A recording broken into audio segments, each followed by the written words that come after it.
ওই শেখ হাসিনা যে কত ভয়ঙ্কর আপনারা জানেন না। এখানে বাইতুল মোকাররমে অনেক আগে একটা প্রোগ্রাম হয়েছিল। সেই প্রোগ্রামে সাপের ঝুড়ি নিয়ে আসা সাপ ছেড়ে দিয়েছিল, একটু আগেও বললাম। ওই দিন 16-17 জন মানুষ সাপের কামড়ে আহত হয়েছিল, 2 জন মারা গেছিল। সেই ঘটনায় আওয়ামী লীগের কয়েকজন নেতার জেল জরিমানা হয়েছিল।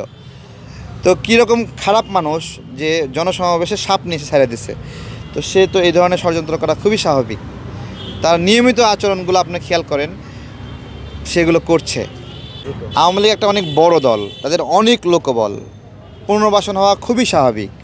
আর যেভাবে আপনার হলো আওয়ামী লীগের টাকা, আওয়ামী লীগের বিভিন্ন সম্পদের প্রতি আসক্ত হয়ে পড়ছে ক্ষমতাধর ব্যক্তিরা, হ্যাঁ, যে আওয়ামী লীগ হারাম কিন্তু আওয়ামী লীগের টাকা অনেক মজা, ঠিক আছে।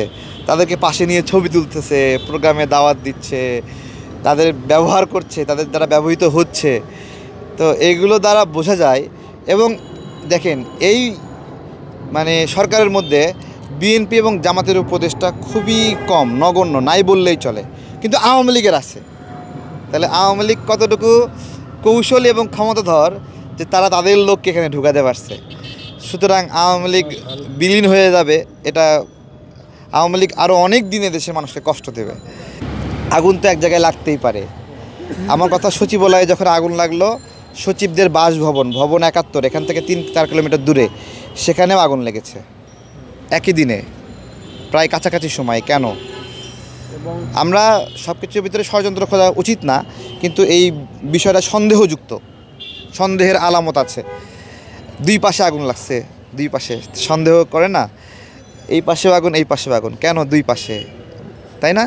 2 পাশে একই সময়ে, এটা তো আপনার হলো, এটা তো বলাই যায় যে ঐচ্ছিকভাবে যদি আগুন লাগায় তাহলে 2 পাশে একই সময়ে আগুন লাগে, তাই না?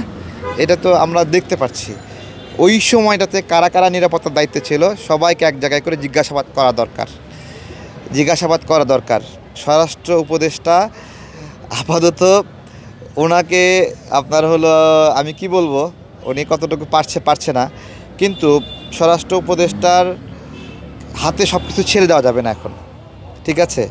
যেহেতু তিনি এখানে ব্যর্থ হয়েছেন, এখন তৃতীয় কোনো উপদেষ্টা অথবা একটা টিম করে কাজ করতে হবে, যাতে করে ওনারও যদি গাফিলতি থাকে এটা বের হয়ে আসে।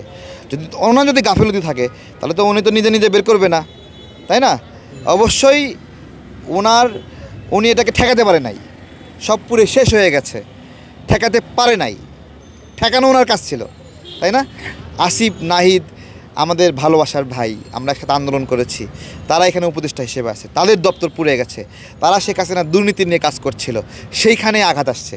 বিষয়গুলো খুবই গোছানো, এবং এখানে এই সব কিছু সামগ্রিকভাবে সন্দেহ করা যায়। সন্দেহ করার মতো সবচেয়ে ভালো ভালো উপাদান এখানে রয়েছে, যেই উপাদানগুলোতে আপনার হলো সন্দেহ, আমাদের উপদেষ্টা, স্বরাষ্ট্র উপদেষ্টা এটা দায় এড়াতে পারবেন না।